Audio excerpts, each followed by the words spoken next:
আসসালামু আলাইকুম, স্বাগত সবাইকে এইচএসসি 24 ব্যাচ। সো এখনো যাদের যাদের সিলেবাস শেষ হয়নি, আজকের থেকে বেশ অনেকদিন আগে আনাস ভাই একটা কথা বলছিল যে বুকে হাত রেখে বল তোর সিলেবাস শেষ হয়েছে কিনা। সো ওই মোমেন্টের পার্সপেক্টিভে কথাটা আসলে ঠিক ছিল, কারণ তখনও তোমাদের হাতে প্রায় 9 মাসের মতো বাকি ছিল। বাট এখন হাতে কিন্তু সময় বাকি আছে প্রায় 2 মাসেরও কম, মানে 1.5 মাস সামথিং বলতে পারো, 40-45 দিনের মতোই সময় হাতে বাকি আছে। সো এই কয়েকদিনের মধ্যে তোমার এখন আসলে মাথার মধ্যে রাখা উচিত যে ভাই সিলেবাস শেষ করাটা এই মোমেন্টে আসলে নেসেসারি কিনা, সিলেবাস শেষ না করেও আমি আসলে পরীক্ষা দিতে পারি কিনা। সো আমার পার্সোনাল এক্সপিরিয়েন্স থেকে আমি যখন এইচএসসি পরীক্ষা দিই, এইচএসসি পরীক্ষা দেওয়ার সময় আমার সিলেবাস শেষই হয়েছিল, এইচএসসি পরীক্ষা দেওয়ার সময় কোনো সমস্যা হয়নি।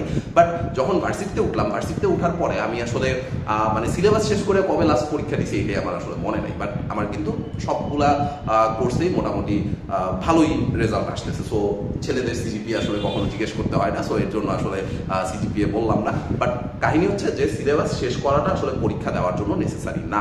সিলেবাস শেষ না করেও আসলে এইচএসসিতে কিভাবে এ প্লাস পাবা সেই জিনিসপত্রগুলো নিয়ে আমরা আজকে কথাবার্তা বলবো। সো প্রথমেই আসো, বেশ কিছু পয়েন্ট নিয়ে আমরা কথাবার্তা বলতেছি। প্রথমেই আমাদের যেটা একটু করতে হবে সেটা হচ্ছে মেক এ লিস্ট, একটা লিস্ট বানাইতে হবে। এখন কথা হচ্ছে কিসের লিস্ট বানাবো? লিস্টটা বানাবা হচ্ছে একটা খাতা নিবা, সেই খাতার মধ্যে ধরো যে ফিজিক্সের জন্য একটা পেজ নিলা, কেমিস্ট্রির জন্য একটা পেজ নিলা, ম্যাথের জন্য একটা পেজ নিলা। সেখানে তুমি হচ্ছে জাস্ট 3টা ছক করবা, 3টা ছক করবা।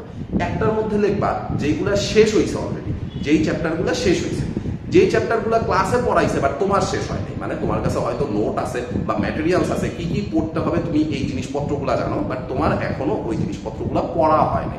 সো এই জিনিসপত্রের একটা লিস্ট করবা। মানে প্রথম সারিতে থাকবে যেগুলো শেষ হয়েছে, সেকেন্ড সারিতে থাকবে যেগুলো শেষ করার মতো ম্যাটেরিয়ালস আমার কাছে আছে বাট আমার শেষ হয়নি, থার্ড সারিতে থাকবে হচ্ছে যেগুলো আমি কখনো ধরিই নাই। ঠিক আছে, টোটাল 3টা টপিক থাকবে বা 3টা সারি থাকবে প্রত্যেকটা সাবজেক্টের জন্য। প্রত্যেকটা সাবজেক্টের জন্য তুমি এরকম একটা লিস্ট বানাবা। ঠিক আছে, প্রথমটাতে কি থাকবে? প্রথমটাতে থাকবে হচ্ছে যেগুলো শেষ হয়েছে, সেকেন্ডটাতে থাকবে হচ্ছে যেগুলো আমার মানে পড়ানো হয়েছে বাট আমার পড়া শেষ হয় নাই, থার্ডটাতে থাকবে হচ্ছে যেগুলো আমি জীবনেও কোনোদিন ধরিও নাই বাট আমার পড়াও হয়নি। ঠিক আছে, সো এই একটা লিস্ট বানায় ফেলাইলাম।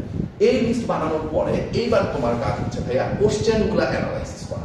এইবার তোমার কাজ হচ্ছে কোশ্চেনগুলো অ্যানালাইসিস করা। দেখো প্রিভিয়াস ইয়ারে 2023 সালে যেরকম বোর্ড পরীক্ষা হয়েছে, 2022 সালে যেরকম বোর্ড পরীক্ষা হয়েছে, তোমারও সেম পরীক্ষাই হবে। 2023-এর প্রশ্ন, 22-এর প্রশ্ন যদি অ্যানালাইসিস করো, 22-এর সিলেবাস, 23-এর সিলেবাস অ্যান্ড তোমাদের 24-এর সিলেবাস হচ্ছে, 25-এর সিলেবাস হচ্ছে। 21 সালে শর্ট সিলেবাসটা একটু বেশি শর্ট ছিল, সো ওইটার কোশ্চেন প্যাটার্নের সাথে মিলাইতে যাও না। বাট 22-এর সিলেবাস, 23-এর সিলেবাস একেবারে বহু সেম। সো 22 সালের কোশ্চেন আর 23 সালের কোশ্চেন নিয়ে একটু বসো। 22 সালের কোশ্চেনগুলো, 23 সালের কোশ্চেনগুলো একটু অ্যানালাইসিস করো যে এই 2 বছর আমার পরীক্ষাতে কোন কোন টপিক থেকে প্রশ্ন আসছে। সেই টপিকগুলো যখন তুমি অ্যানালাইসিস করবা, তুমি জানো যে তোমার কোন কোন টপিকগুলো পড়তে হবে, তোমার এই টপিকগুলো পড়লেই তোমার এইচএসসিতে এ প্লাস আসবে, এইটুকু তুমি জানো। সো কোশ্চেনগুলো যখন অ্যানালাইসিস করা হয়ে গেছে তখন কিন্তু তোমার হাতে রাস্তা অনেক সহজ, তাই না? তুমি এখন জানো যে আমার কোন ডিরেকশনে যাইতে হবে। ঠিক আছে, তুমি এখন জানো যে আমার কোন ডিরেকশনে যাইতে হবে। সো কোশ্চেনগুলো অ্যানালাইসিস করলে তোমার এই জিনিসটা অনেক বেশি ইজি হয়ে যাবে। এরপরে আসো, এরপরে এখন কিন্তু আসলে ওই রং বেরঙের কালি দিয়ে আমার আসলে নোট করার সময় নেই। এখন আমার যেই কাজটা করতে হবে সেটা হচ্ছে মেইন ইজিগুলো সলভ করতে হবে। এখন ভাই কথা হচ্ছে যে মেইন ইজিতে তো কোশ্চেনের সলভ দেওয়াই আছে, তাহলে আমি আবার কি সলভ করবো? কাহিনী হচ্ছে যে আমি এখানে তোমার টেস্ট পেপার সলভ না করতে বলে মেইন ইজি কেন সলভ করতে বলতেছি? মেইন ইজি সলভ করার রিজন হচ্ছে যে ভাই টেস্ট পেপারে আমার যে প্রশ্নগুলো দেওয়া থাকে সেই প্রশ্নগুলো কিন্তু বোর্ডের সাল অনুযায়ী দেওয়া থাকে, ওখানে কিন্তু প্রশ্নগুলা টপিক অনুযায়ী দেওয়া থাকে না বা চ্যাপ্টার অনুযায়ী দেওয়া থাকে না। টেস্ট পেপারে ম্যাক্সিমাম কোশ্চেনগুলাই দেখবা যে তোমার হচ্ছে বোর্ডের সাল অনুযায়ী দেওয়া বা কলেজের যে প্রশ্নগুলো আছে কলেজের প্রশ্নগুলো উঠায় দেওয়া, ওখানে সলভ দেওয়া নাই, ওখানে শুধুমাত্র ওই প্রশ্নগুলাই দেওয়া আছে। মেইন ইজিতে কিন্তু ভাইয়া তোমার প্রত্যেকটা চ্যাপ্টার অনুযায়ী আলাদা আলাদা করে কোশ্চেনগুলো সাজানো আছে যে এই চ্যাপ্টার থেকে বিগত বছরে বোর্ড পরীক্ষায় কি কি প্রশ্ন আসছে। তো তোমার যেহেতু সবগুলো সিলেবাস শেষ হয় নাই বা সম্পূর্ণ সিলেবাস শেষ হয় নাই, তোমার কিছু কিছু চ্যাপ্টার বাকি আছে, ওই চ্যাপ্টারগুলো কিন্তু তোমার পড়ার দরকার নেই। তো এর জন্য তোমার কাজ হচ্ছে মেইন ইজি থেকে তোমার যে চ্যাপ্টারগুলো শেষ হয়েছে সেই চ্যাপ্টারগুলো সলভ করো। কোশ্চেন অ্যানালাইসিস করতে যায় মেইন ইজি থেকে তোমার যে চ্যাপ্টারগুলো শেষ হয়েছে সেই চ্যাপ্টারগুলো সলভ করো। তোমার কিন্তু এখানে পুরা বোর্ডের প্রশ্ন দেখার দরকার নাই, পুরা বোর্ডের প্রশ্ন তোমার এখানে দেখার দরকার নেই। Solve your own problems. নিজের কিছু প্রবলেম থাকে, নিজের কিছু পার্সোনাল প্রবলেম থাকে, এই পার্সোনাল প্রবলেমগুলো সলভ করো। নিজের কিছু পার্সোনাল প্রবলেম আছে। নিজের পার্সোনাল প্রবলেম বলতে কি ভাইয়া? নিজের পার্সোনাল প্রবলেম হচ্ছে যে আমি হয়তো নিজে পার্সোনালি ফিজিক্স কম পারি, বা আমি হয়তো ম্যাথ কম পারি, বা আমি হয়তো কেমিস্ট্রি কম পারি। তুমি দেখবা এই যে তোমার যখন লিস্ট বানাইতে বলছি, লিস্ট বানাইতে দেওয়ার পরেই তুমি কিন্তু বুঝে যাবা যে তুমি কোন সাবজেক্টটা কম পারো। কারণ ধরো যে ফিজিক্সে তোমার ম্যাক্সিমাম জিনিসপত্রই শেষ হয়ে গেছে, ফিজিক্সের ম্যাক্সিমাম জিনিসপত্রই তোমার শেষ হয়েছে, হয়তো কেমিস্ট্রিতে তোমার চ্যাপ্টার শেষ হয়েছে 2টা, টোটাল চ্যাপ্টার আছে 4টা, কেমিস্ট্রি সেকেন্ড পেপারে, কেমিস্ট্রি ফার্স্ট পেপারে টোটাল 2 পেপার মিলে 8টা চ্যাপ্টার আছে। এই 2 পেপার মিলে তোমার হয়তো ম্যাক্সিমাম 4টা চ্যাপ্টার শেষ হয়েছে, বা বায়োলজিতে হয়তো তোমার প্রিপারেশনের ঘাটতি আছে। সো তোমার সেই প্রবলেমগুলো সলভ করতে হবে যে আমার যে জায়গাগুলোতে ঘাটতি আছে ওই ঘাটতিগুলো আমি সলভ করতে পারতেছি না, বা ওই ঘাটতিগুলো আমি কাটায় উঠতে পারতেছি না। তোমার নিজের প্রবলেমগুলো তোমার নিজের সলভ করতে হবে যে আমার এখন এই জায়গায় ঘাটতি আছে, বা এই জায়গায় আমার ল্যাকিংস আছে, এই ল্যাকিংসগুলো আমি ঠিকঠাক মতো ফুলফিল করতে পারতেছি না। And finally practice and practice, এইটার ভাইয়া কোনো বিকল্প নাই। প্রচুর পরিমাণে প্র্যাকটিস করতে হবে। প্র্যাকটিস করতে করতে এমন অবস্থায় যাওয়া লাগবে যে আমার কোশ্চেন দেখার সাথে সাথে যেন আমি অ্যান্সার মুখস্থ বলতে পারি। প্র্যাকটিস করতে করতে এমন জায়গায় যাওয়া লাগবে যেন আমি কোশ্চেন দেখার সাথে সাথে অ্যান্সার একেবারে মুখস্থ দাগাই নিয়ে আসতে পারি। বিশেষ করে এমসিকিউ এর জন্য এই জিনিসটা খুবই ইম্পর্টেন্ট। এমসিকিউ এর জন্য এই জিনিসটা খুবই ইম্পর্টেন্ট, কারণ আমি যেহেতু ফিজিক্স আর ম্যাথ পড়াই, সো ম্যাথের ক্ষেত্রে আমি যেটা দেখি যে স্টুডেন্টরা আমার কাছে এসে বলে যে ভাই বাকি সাবজেক্টগুলা এমসিকিউ ভালো করতে পারলেও ম্যাথে আসলে এমসিকিউতে খুব ঘাটতি রয়ে যাচ্ছে, বা ম্যাথের এমসিকিউ গুলা প্রপারলি শেষ করতে পারি না। কারণ কি? কারণ হচ্ছে ম্যাথের 25টা এমসিকিউ থাকে, তাই না? সো ওইখানে কিন্তু তোমার থিওরি থেকে কোনো প্রশ্ন আসে না, বা মুখস্থ দাগানোর জায়গাটা কম।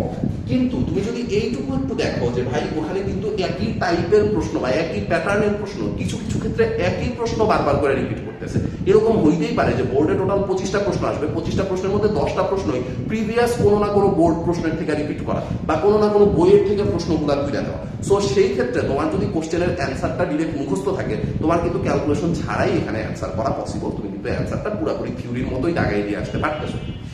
সো প্রচুর পরিমাণে প্র্যাকটিস করতে হবে। আমি যেটা দেখি স্টুডেন্টদের মধ্যে, যে স্টুডেন্টদের এই মোমেন্টে প্র্যাকটিস করার প্রতি অনেক অনীহা থাকে, যে ভাই প্র্যাকটিস করতে ভালো লাগতেছে না, ভাই এই জিনিস তো পারি, এই জিনিস আর কতবার করে পড়বো। পরীক্ষার আগ দিন পর্যন্ত পড়তে হবে, পরীক্ষার হলে ঢুকার আগ পর্যন্ত পড়তে হবে। পরীক্ষার হল থেকে বের হয়ে তুমি ভুলে যাও, সমস্যা, বাট পরীক্ষার হলে ঢুকার আগ পর্যন্ত প্রচুর পরিমাণে প্র্যাকটিস করতে হবে। পরীক্ষার হলে ঢুকার আগ পর্যন্ত প্র্যাকটিসের কোনো বিকল্প নাই। পরীক্ষার হলে ঢুকার আগ পর্যন্ত প্র্যাকটিসের কোনো বিকল্প নাই। প্রচুর পরিমাণে তোমার এখানে প্র্যাকটিস করে পরীক্ষা দিতে যাওয়া লাগবে। ঠিক আছে? তো এই হচ্ছে তোমাদের জন্য কথা, যে সিলেবাস শেষ না করেও A+ কেমনে পাবো, এই জিনিসটা তোমাদের এই মোমেন্টটা অনেকেরই দরকার। কারণ এইচএসসি একটা খুবই ইম্পর্টেন্ট একটা জায়গা।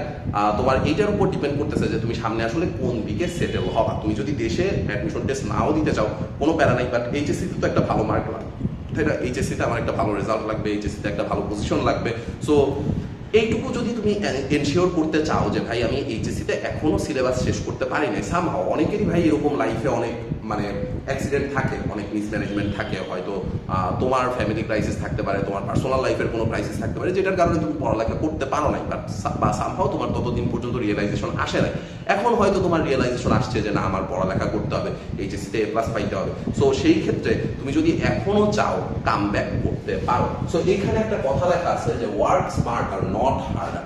তোমার স্মার্ট ওয়ার্ক করতে হবে এই মোমেন্টে। তুমি যদি এই মোমেন্টে হার্ড ওয়ার্ক করতে চাও, ভাই আমি 14 ঘন্টার ক্লাস করবো, আমি হচ্ছে 14 ঘন্টা করে 14 দুগুণে 28 ঘন্টা পড়বো, 14 ঘন্টার ক্লাস করে 14 ঘন্টা আমি আবার নিজে পড়বো, এটা ভাই পসিবল না। এখন তোমার শুধুমাত্র অ্যানালাইসিসগুলো দেখতে হবে, ওয়ান শট ক্লাসগুলো দেখতে পারো। যাদের অবস্থা খুবই খারাপ তাদের জন্য কিন্তু আমরা কথাবার্তা বলতেছি, আমরা কিন্তু মার্কেটের 1% স্টুডেন্ট নিয়ে কথাবার্তা বলতেছি না, কথাবার্তা বলতেছি বাকি 99% স্টুডেন্ট নিয়ে যাদের অবস্থা এই মোমেন্টে খারাপ।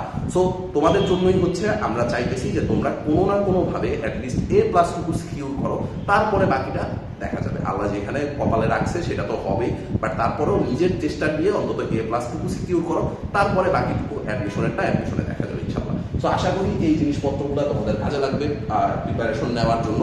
সো যদি তোমাদের জন্য এটা হেল্পফুল হয় তাহলে ফ্রেন্ডদের সাথে শেয়ার অ্যান্ড মেনশন করে দিও। দেখা হবে পরবর্তীতে অন্য কোনো ক্লাসে, অন্য কোনো ভিডিওতে। ধন্যবাদ সবাইকে।